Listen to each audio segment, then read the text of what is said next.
Good morning, everyone. And welcome to the Thursday, February 1st, 2024 CRTPO Technical Coordinating Committee. We'll start the meeting with introductions at the table and then in the room to my left, and then we'll finish to the right. Mary Ashley, City of Statesville. Heather Maloney, Town of Huntersville. Tracy Hauk, Pedestrian Focus. Megan Green, Mecklenburg County Air Quality. Aaron Tucker, Town of Cornelius. Todd Huntsinger, Town of Indian Trail. Bjorn Hansen, Union County. Erica Martin, Town of Mooresville. Dan Lever, Charlotte General Services. Roger Castillo, NCDOT, Transportation Planning Division. Alex Rotenberry, NCDOT Integrated Mobility Division. Andrew Ventresca, Town of Troutman. Travis Johnson, CRTPO. Liz Babson, City of Charlotte. Diane Thomas, Public Health Focus Area. Ryan Horton Katz, representing MTC.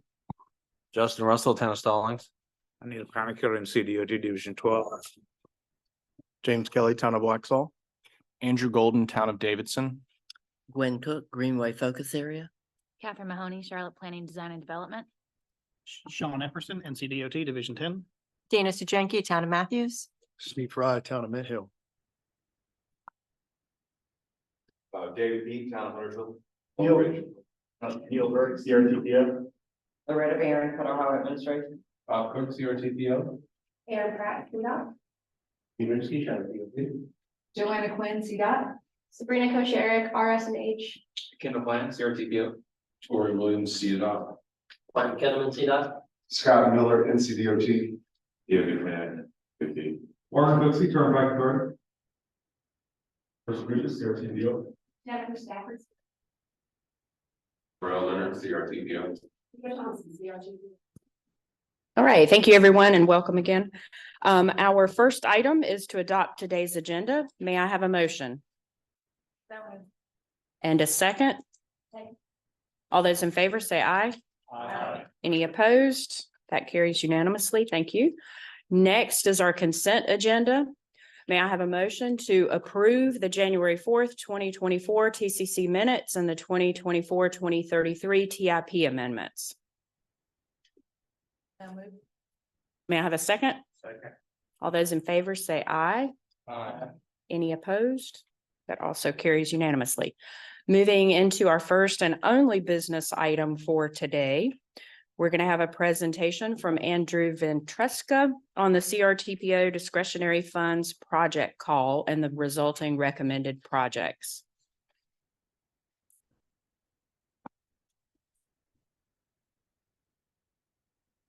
All right, thank you, Madam Chair. Good morning, everybody. Since we just went through those with motions, we can just make a motion right now and approve. All right, but we are looking for a motion to recommend the discretionary funds for the applications that we're about to talk about, and also amend the TIP accordingly. Jennifer went over these TIP amendments yesterday at the staff meeting, basically just adding any new projects to the TIP and existing projects amending accordingly. So that's what we're looking at today. All right, a couple of slides here about some review that we've already seen many times, actually. The amount of funds we have total is $62.4 million. 56.1 is STBG DA funds, and 6.3 million is for our carbon reduction program funds. This is just a summary of what we have received. We've received 33 applications, and it's broken out as you can see on the slide. Again, we've got 62.4 million available. We did receive 90.6 million worth of applications. So we're not going to be able to fund $28.2 million worth of applications we've received. Project Oversight Committee, just a quick review. The Project Oversight Committee is a subcommittee of the TCC. It uses a discretionary policy that was adopted in 2019. And the POC did meet on December 7th and 14th, and on January 11th, which just happens to be my date of birth. Lovely way to spend my birthday, by the way. We did review the scores and develop the list that you're going to see. Last month, Jennifer had mentioned that Waxaw wanted us to review their project for a new roadway segment, the Helms roadway extension. Basically the safety scores of the project. POC did look at it. We're looking to maybe look at these new roadway segments for safety scores as we don't have much in the policy as far as we rank these. So we're looking to maybe take that into consideration next year. But with this case, even with the highest safety score of this project, it didn't change the rankings. So POC just decided to leave it as it is. This is our recommended list of highway projects. We have 5 existing projects, as you can see, that are requesting additional funding. And then we also have 7 new projects. And the total for these are $42.8 million. The list is in front of you. I'm not going to go over each project individually, but you can see what it is. For our carbon reduction funds, we did receive 3 applications worth $5.8 million. We did have enough funding to fund all of them, or at least recommend funding for all of them. Projects, again, they're up on the screen here. They were also in your packet. So we can, if anybody questions on any, we can talk about them. These are our bicycle pedestrian projects. We have 2 that are existing that have requested additional funding that we're recommending. And then we also have 6 new projects. These total $13.3 million. And again, all of these projects, the scoring is in your packet. And then the last is planning projects. As you probably know by now, we can allocate up to 1% of total funding on planning projects. We received 3 applications and they don't equal the 1%. So we're going to recommend all of them move forward. This is just basically a summary of everything we've received. In a breakdown of the funding, the discretionary policy recommends an 80-20 split between roadway and non-roadway project recommendations. As you can see, we're a little bit under the 80 for roadway, but we did have 33 projects submitted. We're recommending to fund 25 of those and use 100% of the funding available. Next steps. So in February, we'll present this to the CARTPO board. We're hoping to give a positive recommendation today. And then in either March or April, they'll go to the Board of Transportation and then the following month, hopefully be approved in the STIP. So again, the action requested is to approve the list of discretionary funds and also approve the amendments to the TIP as necessary. And that was the end of my presentation. So we'll open it up for questions and hopefully a motion. All right, any questions for Andrew?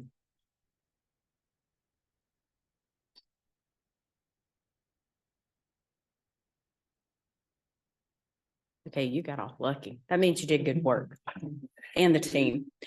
Okay, may I have a motion to recommend to the board to approve the discretionary funds for the projects for the 2023 fall call for projects and amend the 2024-2033 TIP to add the funding allocations to new and existing projects?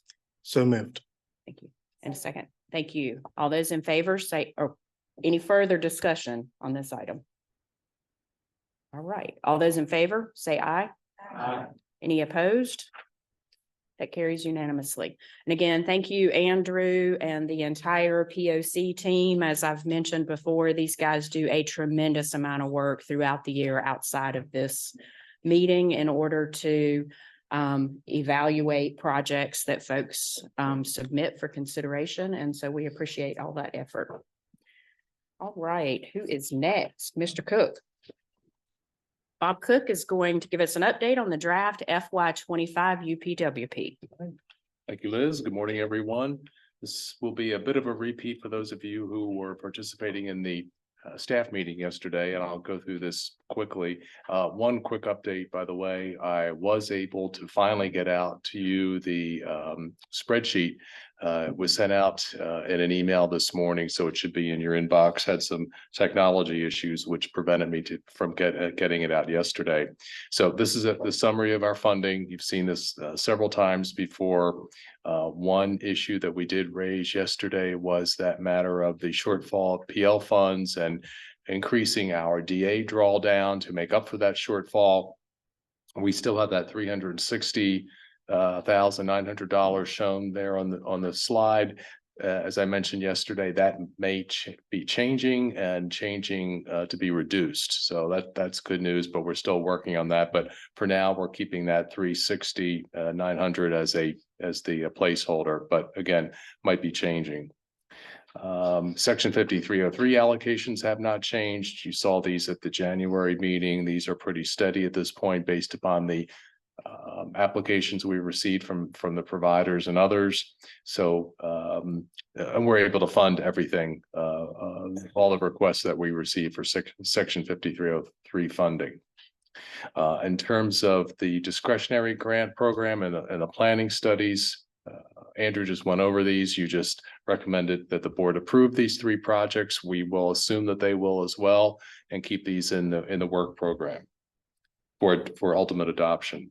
And then there's a little bit of new information on the carryover projects. We have gotten clarification on the SEAM, and that in terms of the carryover amount with federal dollars, 50,000 is the amount that we'll plug into the UPWP, and it'll be 60,000 federal for the Matthews project on the John Street corridor. This is new information. We went over this yesterday, of course. But for some of you, it may be new. These are draft allocations of both planning funds and surface transportation block grant direct attributable funds. And as you can see there from what's displayed on the screen, we have FY24, the current fiscal year there in the middle, with the upcoming fiscal year on the right-hand side. And you'll notice how very similar those numbers are. And as I mentioned yesterday, that is fairly consistent with years past as well. In other words, there aren't radical changes from one year to the next in terms of what we're allocating or proposing to allocate in this case. So those numbers are pretty much, these numbers I think are largely going to stay the same. It depends upon a few issues we have to deal with, but I'm not expecting wild swings in any of these. Same on this page with these additional task codes. The only exception might be the statewide and extra regional planning. And it won't be a wild swing, but I do think based upon the spending so far this year, we can probably reduce that number a little bit and still be in a comfort zone for next year's spending. So I think these numbers are going to be rather solid. Again, just have to work through a couple of issues, including settling that DA drawdown amount, figure out what that number actually is. And Tamika's been working hard on that. We do want to finalize the task code allocations, go over them at least one more time to make sure they're accurate. And then we have to start working on the document itself that we submit to NCDOT in March. And just as I mentioned yesterday, we did submit the draft to NCDOT yesterday on time. So that's in their hands. And then in terms of next steps, we'll be presenting this draft to the board on the 21st of February. If anyone is desirous of a transportation staff meeting discussion, please let me know. Take a look at the spreadsheet you got today. Any questions, you can address them to me. Or if you think it rises to the level of conducting a staff meeting discussion, perfectly fine with that. And then in March, we'll come back to you for a recommendation to the board for adoption, and hopefully the board will adopt it. It's March meeting, and then we'll submit it to DOT and the Federal Transit Administration. So, oh, and there's one other issue too. I'm sorry, I almost forgot. It was raised that we might have to include a concept grant that CATS received from NCDOT. So we're still working on that.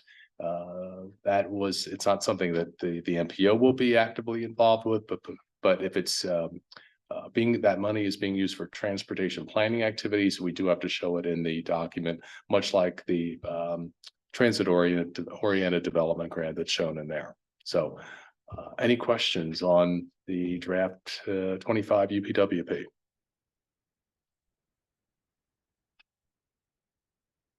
Bjorn has a question. Go ahead.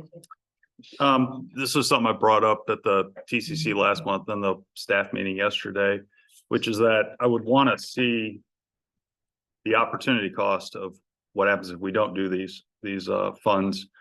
Because this isn't just a one-year thing. If our change in funding is due to a new MPO in the state and other changes, this is really a decade-long commitment. And several years ago, we increased our DA takedown for operations as well. And so this adds up over the course of a decade, and we already spend a pretty good amount on a per resident basis compared to adjacent MPOs. So I would think that there may be some savings that could be done to keep this money to fund additional projects into the future.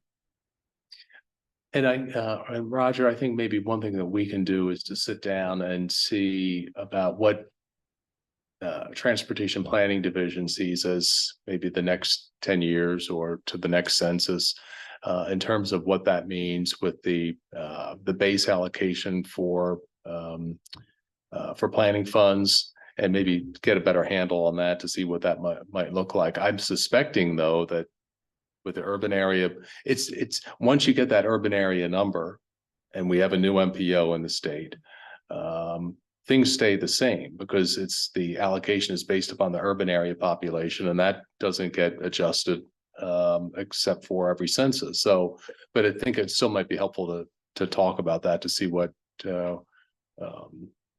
we might be able to figure out. Okay. And I'd like to piggyback on what Bjorn said. I think this organization has had a lot of polishing over the years. And so there's a lot of, this organization has had a lot of polishing over the years.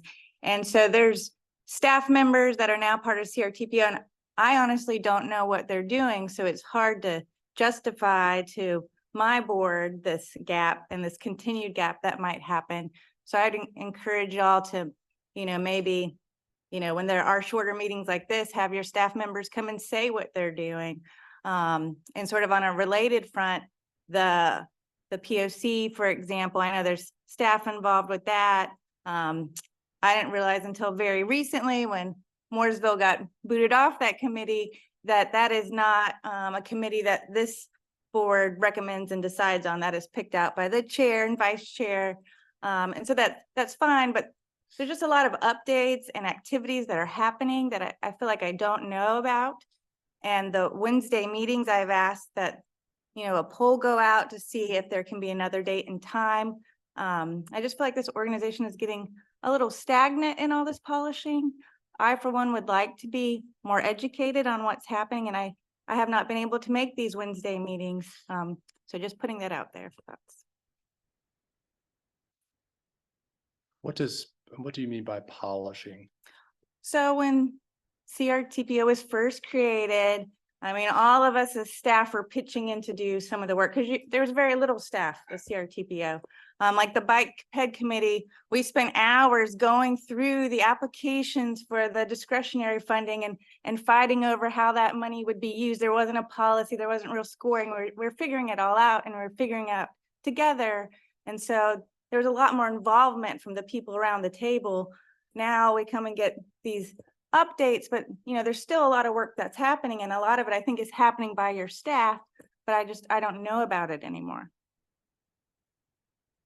You can always ask questions. Sure.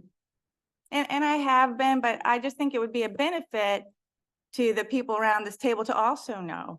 I mean, you can just nod heads or whatever, but did y'all know that POC is, totally picked out by the chair and vice chair, that we voted on that in 2019? I did not realize that. This has been one of those mysterious organizations that's been part of this, and it's evolved over time. I think the work that y'all are doing is great, and I like the staff that I do know. I think they're wonderful, but I'm just asking for more transparency for this group here.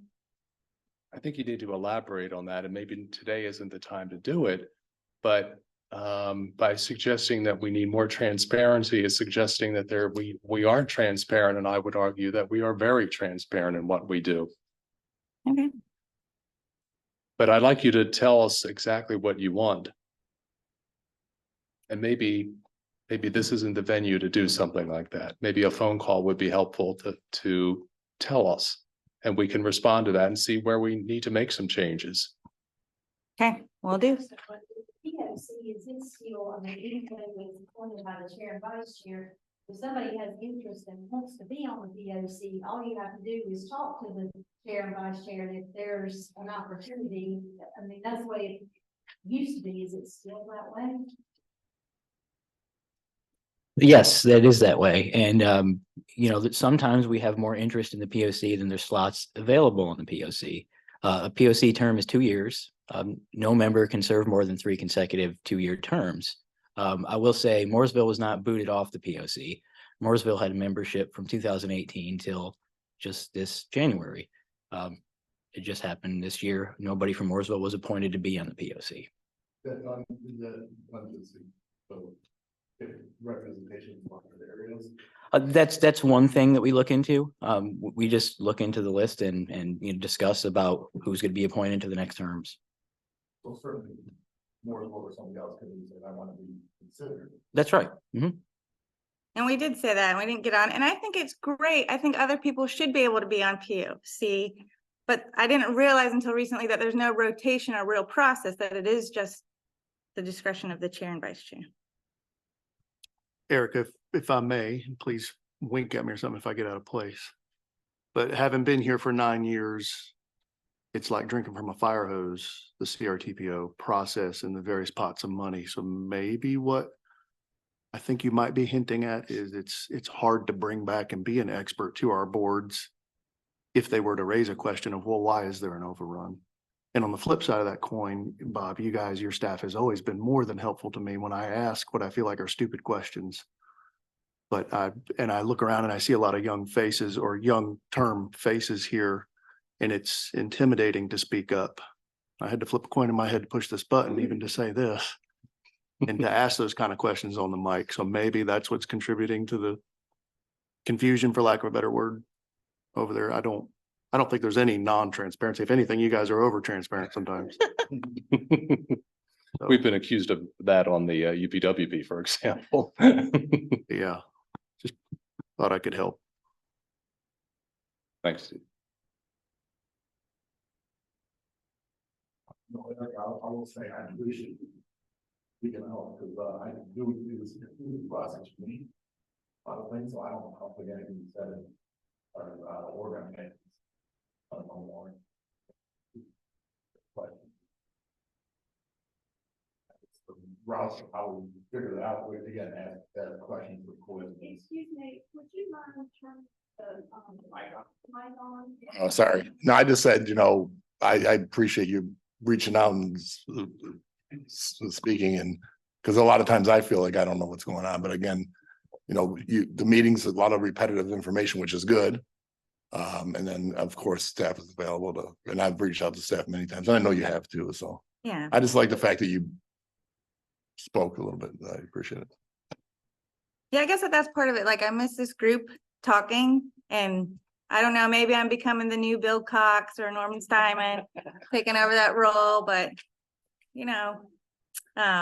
this is like, you're standing up there and you're giving me these laser beam eyes, and this is not meant to be anything against staff. It is me just wanting to understand, like, have Curtis come up here and tell me the goals of the bike ped committee and what are they doing, because I don't have time to go to those meetings anymore. And so this is a great opportunity to give that information. This meeting today is very short, so it would have been a good opportunity for one of your staff members to come and present the things they're working on. So I just feel like that's missing.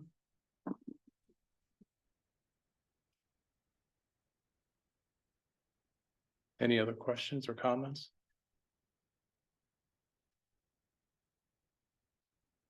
All right. Well, thank you all for the discussion. It's certainly helpful, and I'm sure Bob will take the suggestions back and take them under consideration. All right, moving on to our next order of business. We've got other reports. So as always, Division 10 and 12 construction project updates are included in your packets. Sean and Anil don't have any additional updates, but they are here today if you want to catch them after the meeting.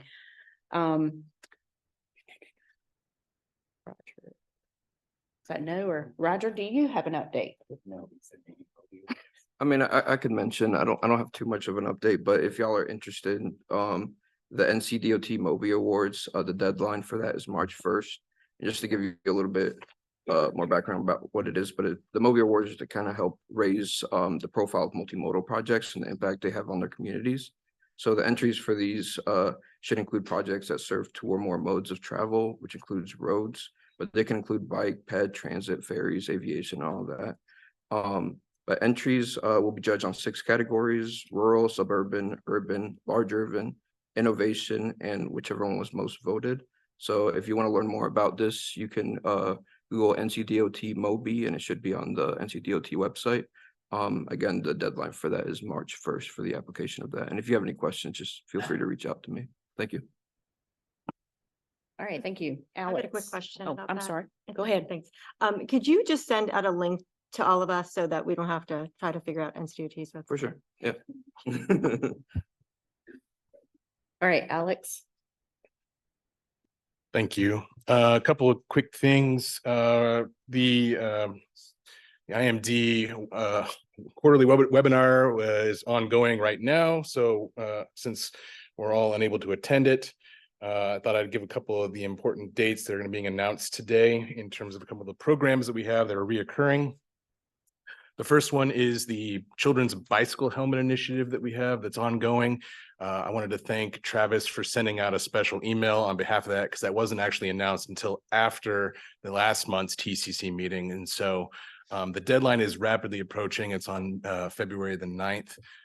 So if your organization or a partner organization, a nonprofit, something like that, is interested in applying for those, please do consider it and get that application in. The maximum number of helmets that can be awarded is 100, and they come in increments of 25. Excuse me. So I do highly encourage that. Last year we gave away something like, I don't know, 23,000 helmets across the state. So this is a really popular program, and I do encourage communities here to consider that if you have time. This is of no cost to any community to do this. I feel like that's probably pretty important to mention. And so yeah, I do encourage communities to consider that one.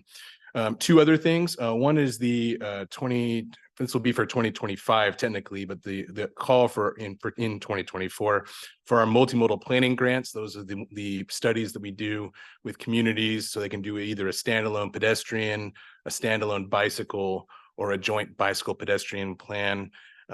It's something we do every year.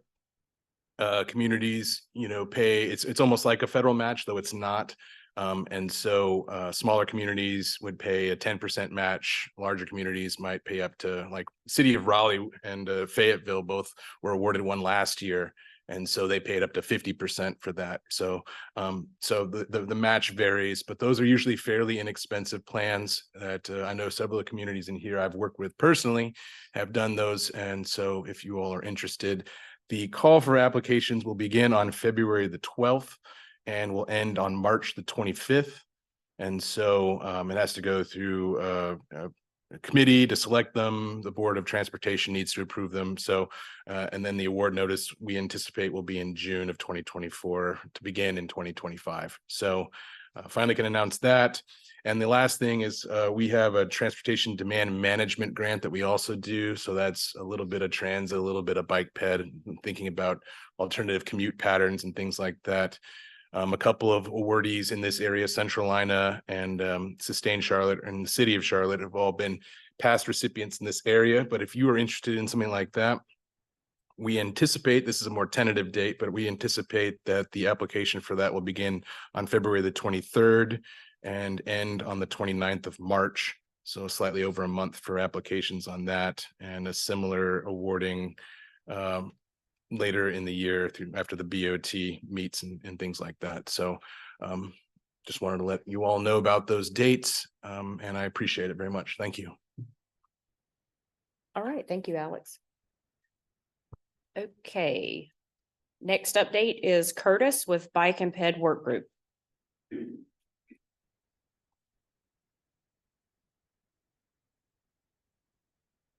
Morning, everyone. We do have just the one item in our agenda, which is in your TCC agenda. We do want to discuss a bit the opportunities associated with transitioning or referencing NCDOT's new Transportation Disadvantage Index tool, using that as a reference for some of our bike ped scoring criteria. So we'll discuss that this afternoon. Feel free to join us at 2 o'clock. Any questions? All right, thank you. All right, thank you. And next we'll hear a couple of upcoming issues from Travis. Thank you. As a few reminders, again, with your CRTPO board members, they must complete their NC Ethics Commission State of Economic Interest and Real Estate Disclosure forms by April 15th, 2024. So please work with your primary delegates and their alternatives to ensure those forms are completed. As a reminder, we're having the Joint NPO Roundtable on February 29th. There was a save the date attached to the TCC agenda with a link in there. You can click to RSVP. You must RSVP to participate, and we look forward to seeing you there. Today, as a valuable member service, we are hosting the Land Use and Transit, which is the first of 4 in the training series.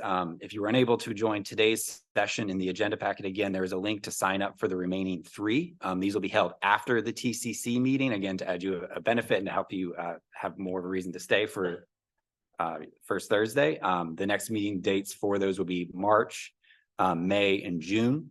And working on the agendas for that. And again, for those of you choosing to stay with us today, it should be an exciting time and look forward to starting that at 11:30. We will have a RAISE grant webinar on February 7th at 5:30 p.m. And we want to reach out to community organizations, economic development agencies, local government, health and human services, and nonprofit organizations. Please promote and share this information about the RAISE grant webinar, and then we'll be sharing a link after the meeting for you to distribute among your groups. And then finally,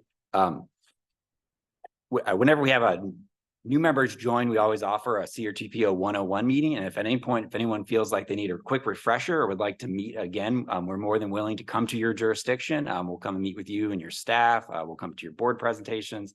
Just let us know. Always with new board members, I offer a CRTPO 101. And if anyone feels like they might do with a refresher, just let me know and send me an email and I will gladly come to your jurisdiction. We can do a virtual meeting if that works out better for you. You just let me know what works and we'll get you caught up with everything we are working on. And those are our reminders. Thank you, Travis. Any questions? All right. As always, thank you all for your time and participation and the important work that we do in regional transportation planning. With that, we have completed all the items on the agenda and we are adjourned.